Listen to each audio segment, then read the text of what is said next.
How's it going, everybody? It's Riley's Redzone here, back with another football video.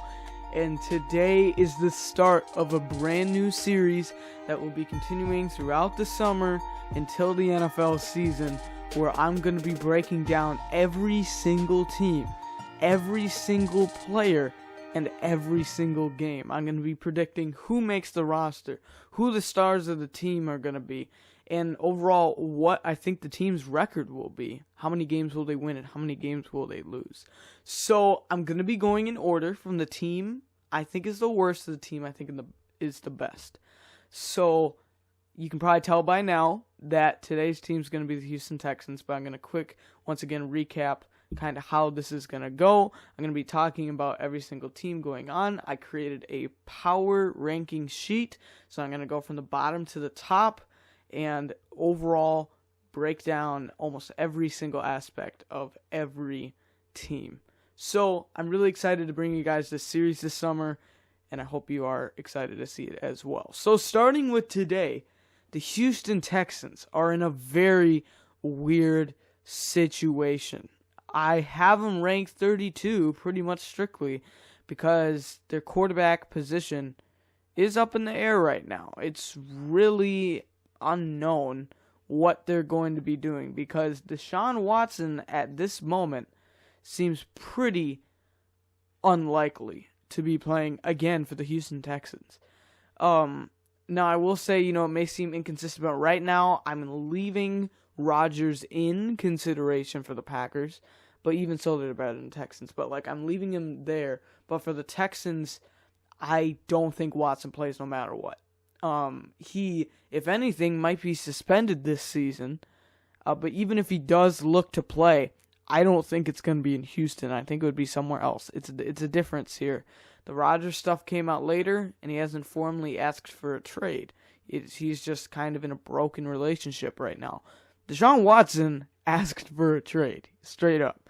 So I think it's much more likely that Watson is dealt. So I'm going to be considering this team without Deshaun Watson. So if Deshaun Watson ends up playing, don't count me against that. But if he doesn't, then this is going to be my breakdown, my prediction on how this season is going to go for the Houston Texans. So quick, I want to talk about, before I get into each position, the overall culture as a Houston Texans organization.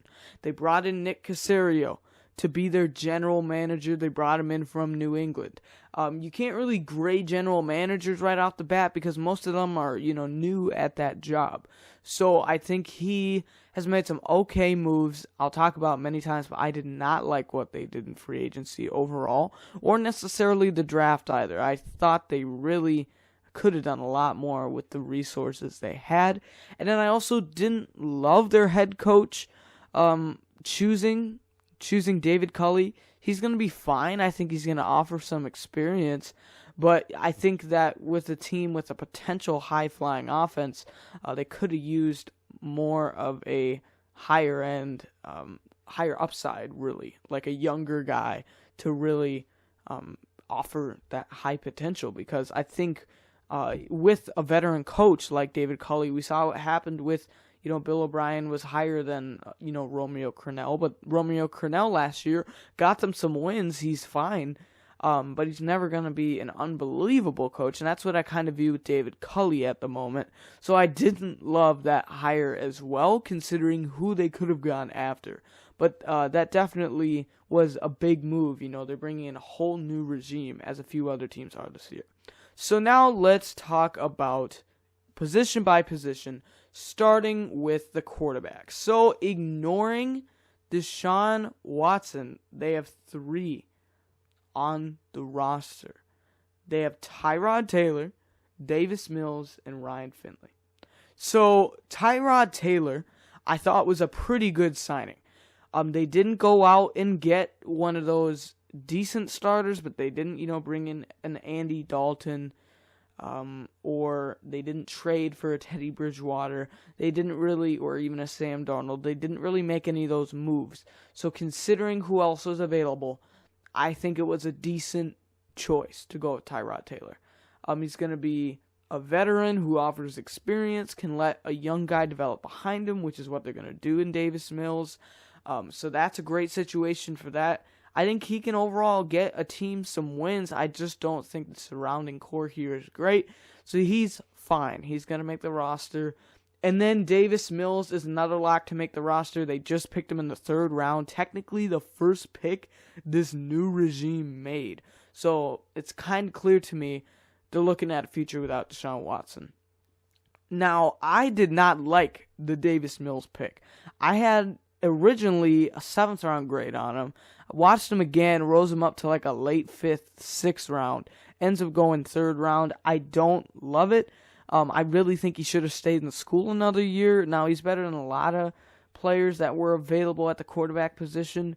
But definitely, I didn't love that pick. I just think he could have used another year of development. But he might get that here, which then might even out. I just don't think there's a chance he starts getting some starts later in the season. But to me, you start Tyrod, you go with him for a while. And then if you need to, you switch to Davis Mills. But I don't feel super comfortable year 1 playing Davis Mills there. Then Ryan Finley, I was kind of confused. I understand he's a decent backup quarterback. I liked him coming out of North Carolina State. He's a decent backup. But I didn't understand bringing him, like, I could understand a team needing a backup, bringing him in for a mid-round pick. I understand that. But I didn't understand it for the Texans because, at the time you had really Deshaun Watson kind of, but then you had Tyrod, you had the potential to bring back an A.J. McCarron, and then they ended up drafting Davis Mills here. So I honestly think it was a wasted move. I doubt with I was doing the math. I really doubt they're going to want to keep 3 quarterbacks with some of the other players they want to keep, specifically in special teams. Not kicker, punter, long snapper, but your gunners and your returners. I feel like they're going to want to keep some of those guys, and I just don't see Ryan Finley with a spot on this roster. So if they cut him, they would gain $850,000. So that is what I think would happen there at the quarterback position. So it's overall, without Deshaun Watson, I will say I think it's the worst quarterback group in the entire NFL. I don't think there is another team right now. Give me Jordan Love and Blake Bortles for the Packers, without Aaron Rodgers, and it'd still be better than what they have here, in my opinion. So no quarterback, really, and then some not great talent around, which we'll talk about here. I think that's the biggest reason they're going to come in at number 32 to me. I think they're going to be in a prime spot to actually pick a quarterback next year, early in the draft. So next, let's talk about the running back position. They went in a very interesting route to choose what they're bringing in here. So they make the questionable, at minimum, trade to get David Johnson last year, giving up DeAndre Hopkins. It was the other way around. Didn't really pay out. Johnson looked okay early. I still think he can be decent as a running back. But I think it kind of becomes clear here he could be a dark horse cut potential player. I didn't have that here just because I think they're going to want to see what they have. But as it's a new regime, they brought in 2 other guys. I could see David Johnson being a surprise cut candidate. I don't have him being cut, but that is a certainly possible. Then they brought in 2 other guys, being Phillip Lindsay, who they brought in, as a restricted free agent. I like Phillip Lindsay a lot. I think he's developed over the past few years. I was shocked the Broncos didn't bring him back, but they did that after they brought in Mark Ingram, who I'll talk about in a second here. But I like Phillip Lindsay overall. I think he will offer a lot to this offense. Shocked they went after a 3rd running back. That's why I'm thinking they may not like David Johnson as much as the old regime did, but still a possibility there to get, a duo. But then they also have Mark Ingram, who they brought in before free agency ended, or kind of at the very beginning, because he was cut by the Ravens before free agency. Definitely a connection there with David Culley. That makes sense. I just am interested why they then brought in Lindsay again. That's why I think they may not be confident in Johnson. And Ingram is not going to offer anything in special teams. He's not particularly fast. He's might be, if they keep Johnson here, the third running back who doesn't play special teams, which is why I kind of messed up the next part here, because as a team, I would normally, keep like 3 running backs and a fullback and maybe 4. But because Lindsey might be able to do a little bit in special teams, but I see him more being involved in this offense. So then you need a special teams guy. So the big battle here for running backs to me is actually going to be between Dontrell Hilliard and Buddy Howell. Both are going to be your special team players that are competing for a roster spot. So one of those two is making the team, one of them is not. So just keep an eye out on that. Hilliard is going to offer a little bit more in the return game, but they do have a lot of other guys that do that. But he does have a good amount of speed, and I think that he can, be a part of special teams. And Buddy Howell, the same thing, maybe not going to be a returner for you, but definitely a really good special teams player. That has the potential to make this team. So that's going to be a big battle there because your top 3 don't do much. Lindsey could. And then Scotty Phillips, I thought was decent coming out of Ole Miss last year. I think he's a practice squad player. I should also say this because I forgot to mention it earlier. Practice squad is interesting because for a while, you had it where it was 10 players, all had to be like under 2 years of experience. But then this past season, they bumped it up to 16, and it could be pretty much anybody. You could have over 4 with like unlimited experience, basically. And that's not how it normally works. If that's the same thing, it would completely change who I have as the practice squad. But in the rule book, if things had not been changed last year, it was going to be last year and this year, you could have 12 with 2, I believe it was, or maybe it was 3, 4 players with 2 or more years. So I'm going to be going with that, where so you're mostly going to have 12 players, and it's mostly going to be, first and second year guys with maybe a few third year guys. That's how I'm going to be organizing it. But definitely, if it turns out you can put anybody on your practice squad like last year, that changes everything. But for now, I'm going to say Scotty Phillips is a practice squad level player who's going to be, their developmental guy. Then at the wide receiver position, they have, a ton of players. They have 12 players on their roster right now that all do different things. They have a very wide skill set here of players. You have Brandon Cooks, who is a pretty underrated guy. He's been traded multiple times in the past few years. He's been, I think, traded 3 times now at this point. He's been on the Saints, Rams, and Patriots, and now the Texans as well, after he was last year. He is a low-end number 1, high-end number 2 to me, so it's not the worst to have him be your number 1 receiver. I don't love that, but you could definitely do a lot worse than Brandon Cooks. So I think he probably will be the star of this offense, considering they're going to probably have a 2 or 3-headed monster at running back, and their quarterbacks are not particularly good without Deshaun Watson. So I think that Brandon Cooks is truly going to be a role player in this offense. Same with Randall Cobb. He now has a year in this system, so I think he is going to offer some experience and be a good receiver for maybe a Tyrod Taylor there. And then they picked Nico Collins. They traded up for him out of Michigan. I think he could get on the field a good amount as a 3rd receiver, or at minimum a 4th receiver. So that's a guy to watch out for here as a rookie to be involved in this offense. That's a lock to make the team. Then Kiki QT has had some injury issues over the past few years, but when he's in, he actually plays pretty well. So he can definitely be a good 3rd or 4th. I could see him starting as the 3rd above Nico Collins, and then when they're kind of ready to shift, he can go down to that 4th receiver. He can be involved in an offense. And then they brought in Andre Roberts. Interesting signing. I thought it was overall good because they needed an extra return guy. He was an all-pro. I think it was either last year or the year before at return. So he can really play that well. So they needed that. So I think he's going to make this team as a special teams guy. Then you have Chris Conley, who I will say out of this group that I have making the team is probably the most likely that wouldn't out of the 7 who I have making the team. He would be the guy that, if we want to switch out a different player, I would switch it out for Chris Conley. It was an interesting signing. He's decent still. It's just, as I'll talk about here, they brought in a whole ton of receivers, and I don't know why. A variety of skill sets, which I guess is good, but I don't understand why they brought in so many. So he's a potential cut. Then Chris Moore, I have staying on because he's got the connection with David Culley, and he's going to do a lot for you on special teams. So that is why I have him staying on this roster there, as I don't think he's going to be super involved in this offense.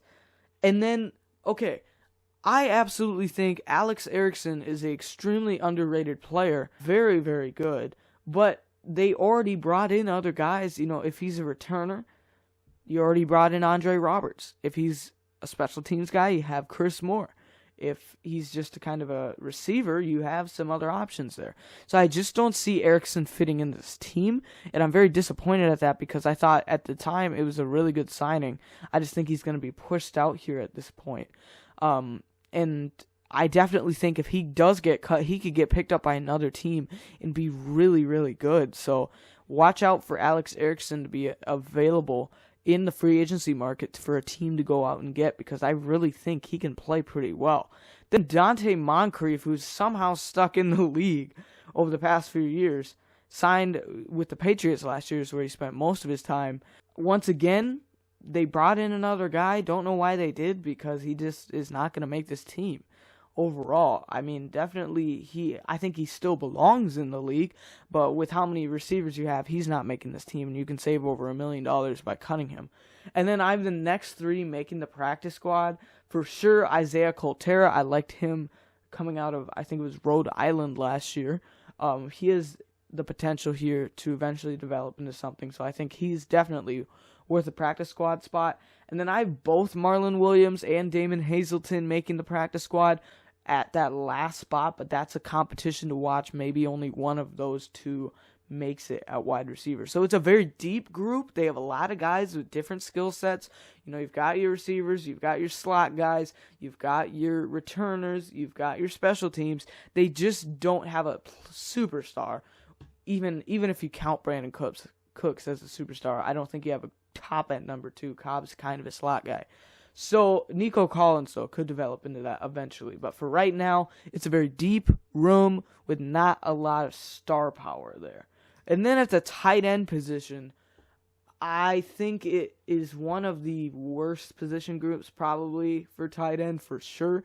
I've never been a huge fan of Jordan Akins. I thought he's developed, but I thought that was not a great pick a few years ago. Picking him out of UCF, I thought that was a little early for him. So maybe we'll see him develop this year, as he might have that number 1 role. They cut Darren Fells, but at the moment, I don't love that. I do like Brevin Jordan, who I think actually could end up being the number 1 tight end by the end of the year, is what kind of my prediction's going to be. I think it was a really good choice for them, and he, I think, will make a difference right away in this offense. So he's a sleeper to watch out for. I think he could take over the starting job in no time. And then you're going to have a big battle here. I absolutely love Pharaoh Brown, but just like Ryan Finley, it's interesting to see that they gave up some draft capital for Ryan Izzo. It makes sense, you've got the New England connection, but to me that kind of proves then you have some worth in him, and I think they would end up keeping him. But I really do like Pharaoh Brown, so if they could keep anybody on the practice squad, he'd be one of my top guys there. But because that might not be the case, it's going to be a battle between Brown and Izzo for who makes the team. So if he is cut, watch out for your team to pick up Pharaoh Brown, because he is actually pretty good as a backup. I've never been a huge fan of Anthony Auclair. Didn't understand that signing really when you have all these other guys. So I think he's a cut candidate. Kahale Warring is entering his 3rd year, so he's going to be right on the edge there of one of the 2 players with 2 or more years experience. So I think he can make the practice squad. I thought it was a pretty good pick out of San Diego State for him. But overall, he hasn't done anything yet, but I think he's a practice squad potential. And then Paul Quessenberry, bringing him in over from New England. I just don't see a spot if Warring makes the practice squad. I'd rather keep the 3 receivers in the previous section there.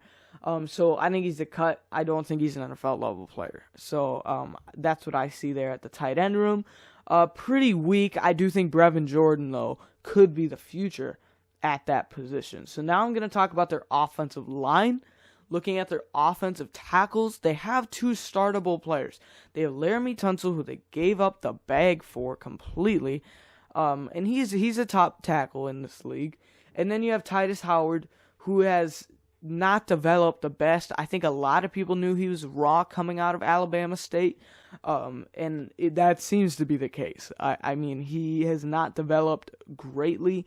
We always knew he's kind of that power guy who's not great fundamentally, going to need some time, and he's had some time. He's a startable player, but not a top guy. So you have a really good left tackle, an okay startable right tackle. Then behind him, so this is a position where I normally like to keep 4 tackles. I'd rather keep 4 tackles and 3 guards than I would the other way around. But in this situation, I just see a big drop-off after Charlie Heck, who I think was a decent pick last year. I think he can offer some swing ability. So he, to me, can make this team. But then below him, Jordan Steckler, another guy, bringing him in over from New England.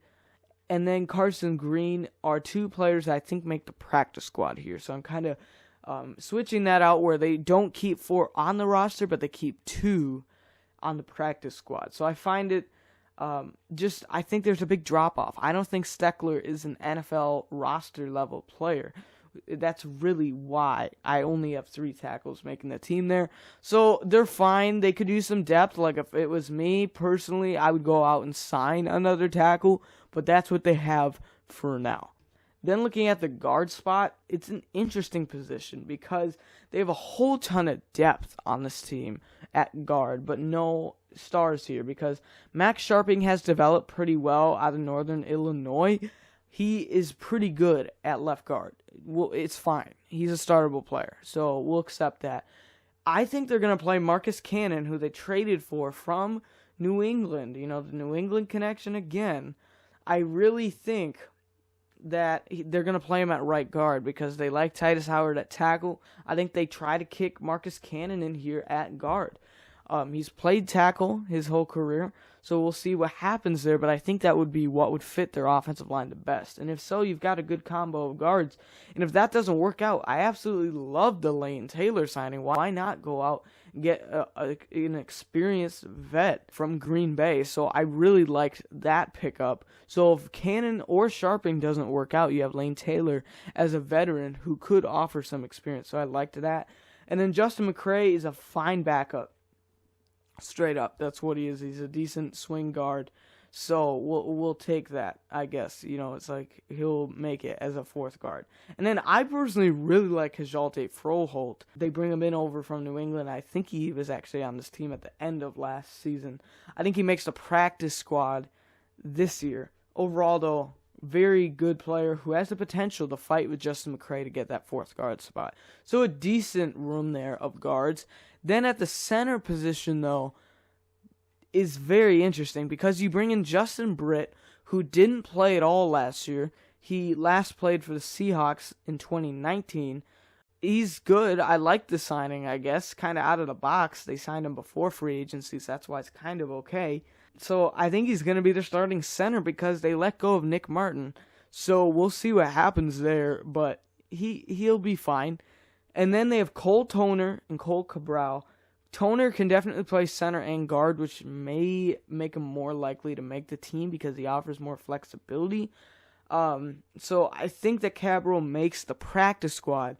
Definitely watch out for here that battle between Toner and Cabral for that center backup spot. Then you have Ryan McCollum, who they signed as an undrafted free agent. I just personally don't think he makes the team here. I just think they'd rather keep Cole there at center as a practice squad. So not particularly great at center either, meaning overall not a great offensive line, really. They have a few decent spots, but it's not the best you've ever seen for sure. So now we're going to go ahead and flip on to the defensive side. So let's talk about their defensive ends, mostly going to be your run stoppers. Starting with Charles Omenihu, who I absolutely loved coming out of Texas. I thought it was a great pick. I think he's going to really improve this year. I think he's going to step up a lot, become a starting player for them, and perhaps a leader on this defensive line. So I really think he has the potential to develop. Now, they don't have a whole ton behind them for startable players. Like, I personally think that Malik Collins and DeMarcus Walker are top-end backups, but they're going to have to start one of them, so you're going to have a battle there for who could start. So I think it's more likely to start Malik Collins gets a shot there. It's interesting. I didn't love that signing at all, signing him from Las Vegas, but I think that he will be involved and make this team. Then DeMarcus Walker and Vincent Taylor. This is a prime example I talked about during the draft. I talked about it during the free agency grading. The Texans, what they did in free agency was fine. It was not great, though, and I lean towards the not good at all. Because, yes, did they get some good players? Yeah, because Lane Taylor, I think, was a really underrated signing. For example, there, Andre Roberts was a decent signing. And Tyrod Taylor, those are okay, and we'll talk about, for example, Desmond King at corner. Great signing. But then they also just went ahead and on the first day of free agency spent their whole budget on getting like 10 guys who they're going to pay about $2 or $3 million a year for. They could have gone out there. I would have rather you gone out and gotten 2 guys for like $7 million a year and have a chance to really be a star on this team than go out and get all these guys who not even all of them will make the team. Wait till you take a look at how many linebackers they signed. So I like the competition, but I didn't love the route they did it in. And so you're going to have a competition here between Malik Collins and then DeMarcus Walker. I still think DeMarcus Walker can play. He hasn't really developed. He didn't really do too much in Denver, but I overall think he could offer some upside still. So I think he makes a team. And then Vincent Taylor they bring in from Cleveland. I've never been a huge Vincent Taylor guy. But I think he can make the team over Brandon Dunn, who is kind of at this point part of the old regime and would save them over $3 million if they were to make that cut. That's why I think that would happen, is he can save them a lot more money in the long run. He's kind of part of the old regime. So not a great defensive end room, and it doesn't get much better at defensive tackle. Blacklock, I liked coming out of TCU last year. Didn't really do too much as a rookie, so you're looking for him to develop. Jaleel Johnson, as a Vikings fan, I can say he's fine. He can play for you in a pinch if you need, but he's not a star player to start for you every single game. Roy Lopez was fine as a 6th-round pick. I didn't think he was particularly great, so that he'll probably he might make the team just as a potential upside guy. Then you have Isaiah Alafohe. Hopefully I said that right completely. But I think he's a practice squad guy. He spent last year on the practice squad, and I think he does it again. So the defensive tackle group here, you're wanting Blacklock to develop, but if he doesn't, you're really looking at a struggling group overall. And if you include that defensive ends, you're really not looking great on the defensive line. Now, it does get better rushing the passer. They do have a lot of good players there. Whitney Merciless, I've always thought as a top-end number 2, always made sense to them having J.J. Watt and then Merciless on the other side. Now they don't have Watt anymore, but I still think it's fine. I think he'll make the team. He can be a veteran leader in that locker room, even if it's for a year until they let him go. I think it's pretty clear that this new regime is trying to reset everything, which is why I don't think, he's a top player anymore. But I do think that he'll make the team and really be a leader. Maybe voted a captain for this team. Now, Shaq Lawson is fine. I've always thought he's a decent player, but I didn't really understand trading Benardrick McKinney for that. So I just didn't understand the move there. It'll work fine. He's a good number 2, which is what he's going to be here. So I guess it's a decent player overall, but I just didn't love the way they got him, having to give up Benardrick to McKinney. But on the other hand, the Jordan Jenkins signing, absolutely loved it. Great value. Jenkins has been a underrated player in New York for the past few years. So to see him, get paid in free agency was awesome. He didn't even get paid that much though. So I think that that's a great move to bring in, just a rotational pass rusher for sure. Jonathan Greenard, I liked a good amount coming out of Florida last year. Was fine as a rookie, not great. So I think you're looking for him to take a big step up this year. But if he does, you're looking at a potential future player. Jacob Martin, I pretty much had making the team until the last second, just because I think you'd rather keep more of another position than more than 4 edge rushers. But they brought him over as part of the Jadeveon Clowney trade to Seattle. He played pretty well last year, so I think he can play. It's just a matter of how much do you want him over these other guys who this new regime has brought in. So I just don't see him making the team, even though I think he does still have a good amount of potential. Then you have Derek Rivers, who is fine. I've always thought he was decent. Was cut by the Patriots and the Rams decided to pick him up. Didn't understand it though, just because look at how many other guys you have there. So I didn't see the need to bring in Derek Rivers. So I think he's going to be cut right away. And then Duke Ejiofor has always been a high upside guy. I've always liked him as a guy who could potentially develop, but the problem is just staying on the field. He's had a lot of injuries. I think he missed, it was either last year or the year before due to an injury. So I just don't see him really fitting into this puzzle anymore. Overall, with how many other edge rushers you have, he's part of the old regime. So overall, decent edge rush group, probably the best defensive position we've looked at so far. But then looking at their linebackers, they have so many of them, and they don't need all of them. I think Zach Cunningham is a good player. He can be a star linebacker. They had Benardic McKinney. It's fine, though, when you have a Zach Cunningham. We'll take that. I think he might be the best defensive player right now on this entire team. But behind him, you brought in a whole bunch of guys who I don't think you're going to keep half of them. Christian Kirksey, I do think makes the roster. Another example of they signed him before free agency even opened. The Packers cut him, and then they bring him in. Why not wait and see if you can do a little better than Christian Kirksey at this point? But that's what they did, and I think he'll make the team. Same with Kamu Grugier-Hill. I've never been a Kamu Grugier-Hill guy. I think he'll make the team. He's a good locker room guy. But overall doesn't offer a ton of upside, and I was confused why they went out and paid him right away. The Garrett Wallow pick was decent. I think he'll be a role player here, could start on special teams as a 5th-round pick. So that was a decent choice there.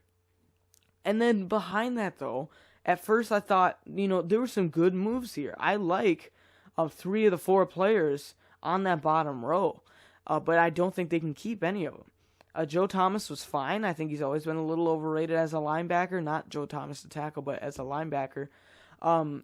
But they can save over $1 million cutting him right back. So I just don't see him making the team there, but he definitely could as a 5th linebacker. And then the Hardy Nickerson signing. I absolutely love Hardy Nickerson. I think he's a good player. He played pretty well for the Vikings as bringing him up from the practice squad.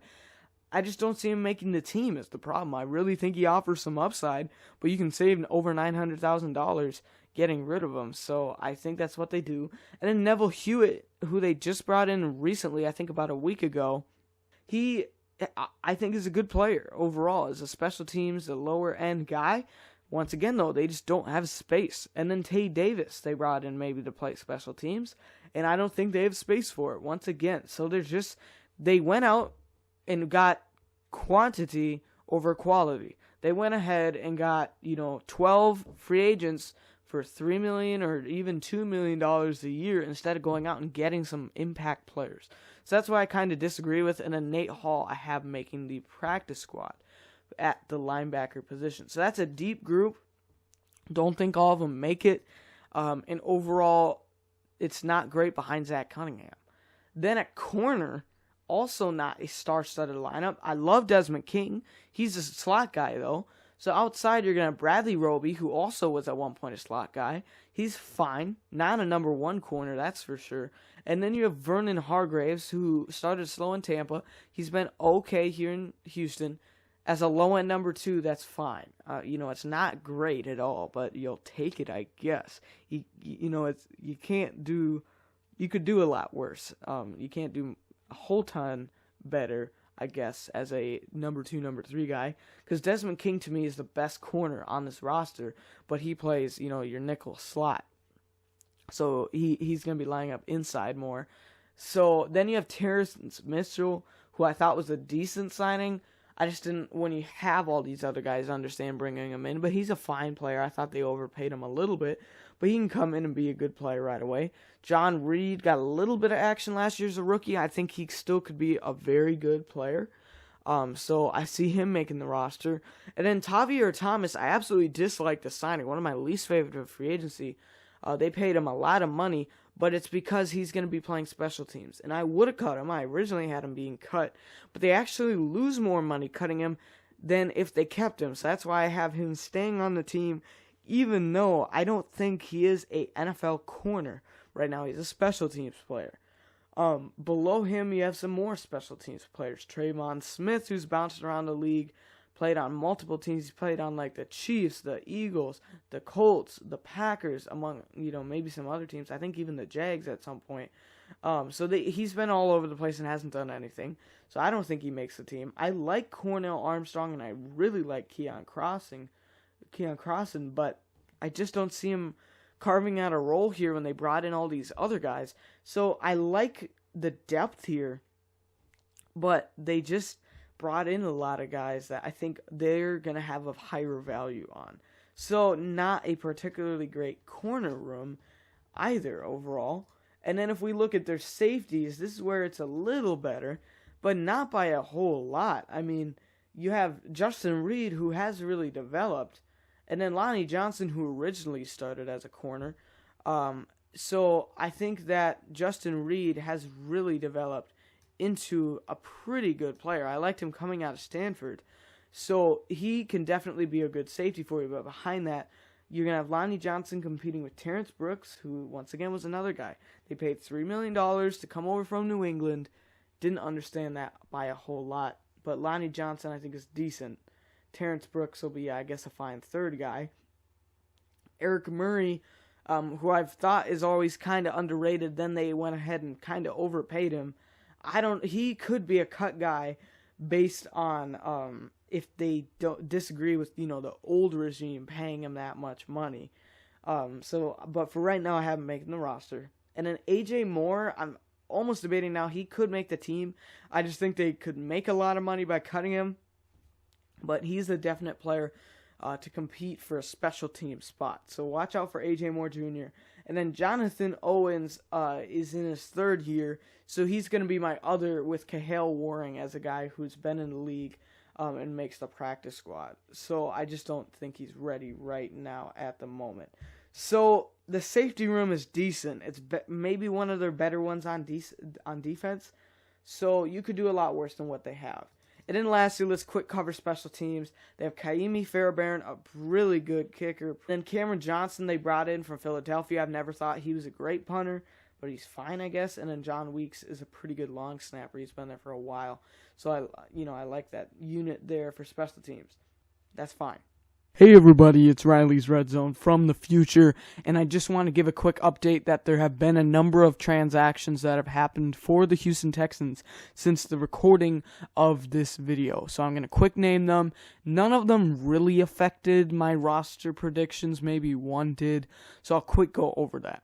So the first thing they did since I recorded this video is they signed safety Shaheem Carter out of Alabama last year.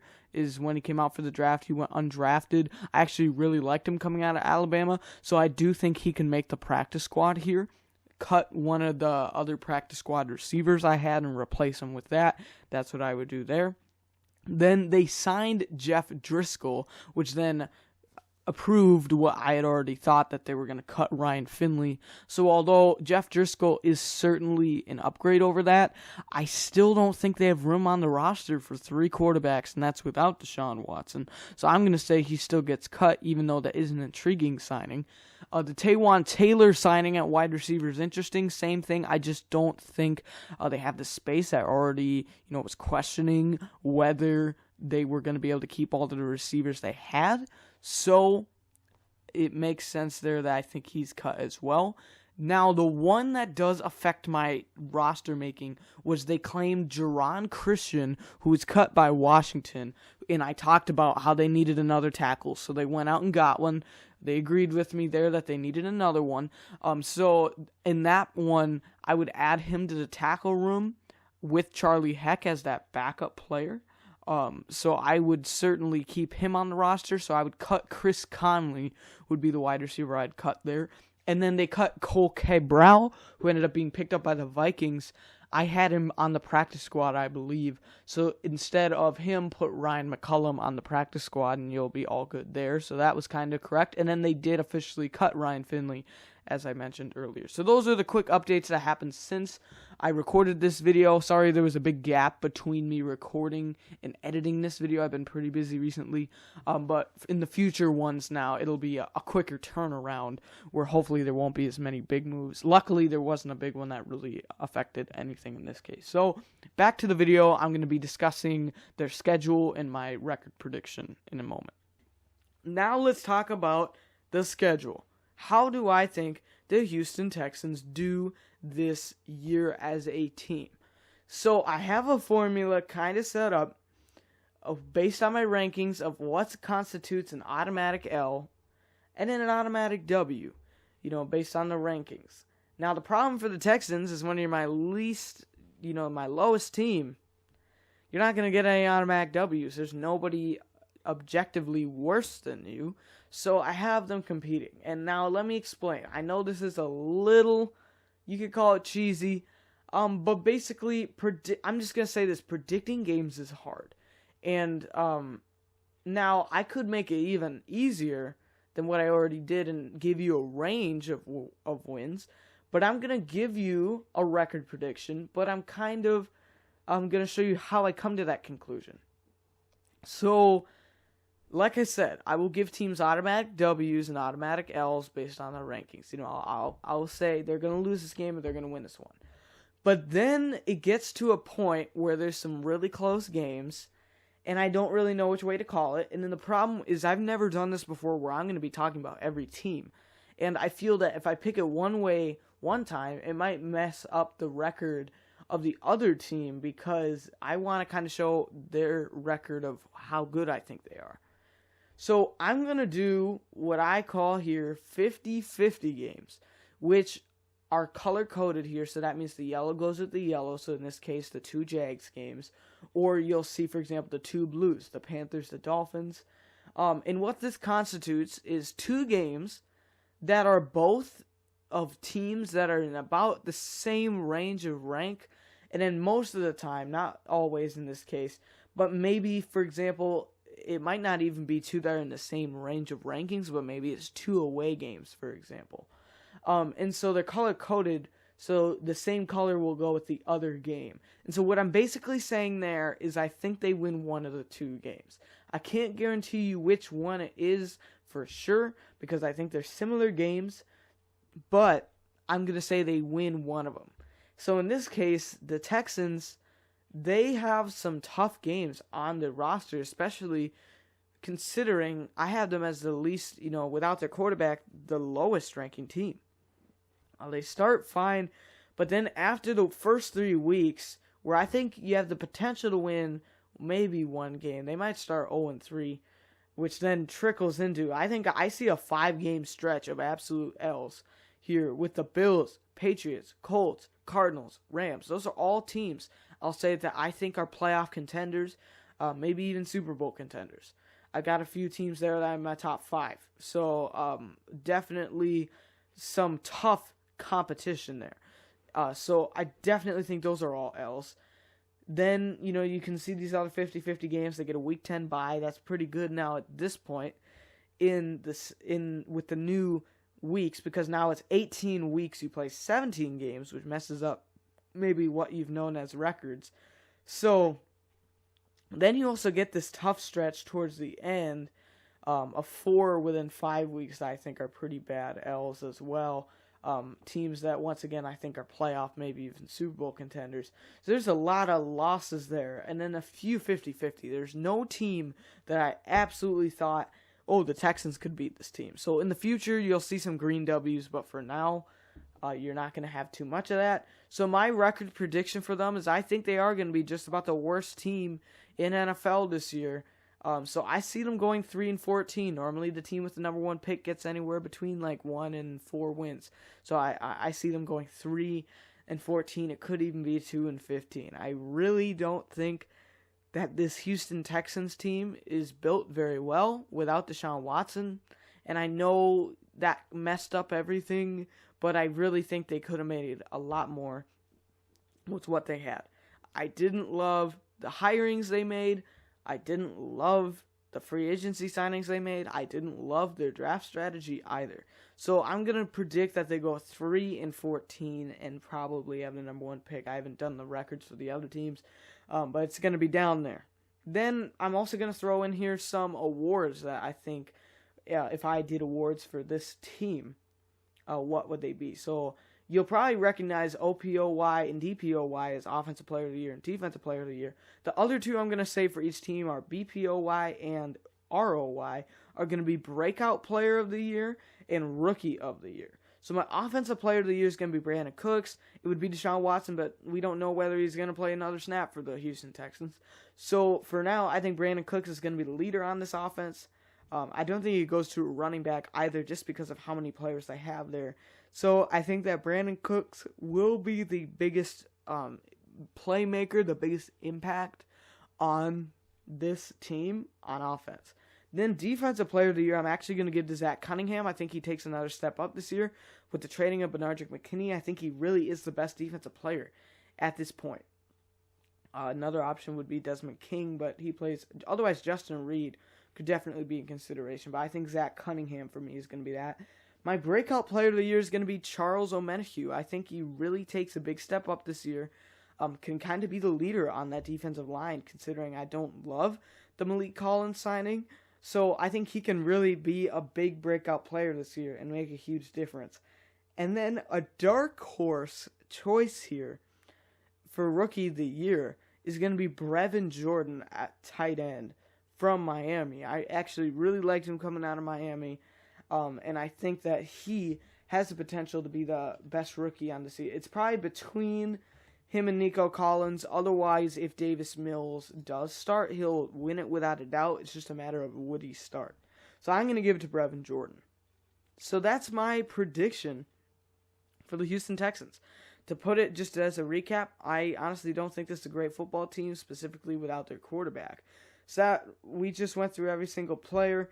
So I don't think they do very well. I think they go about 3-14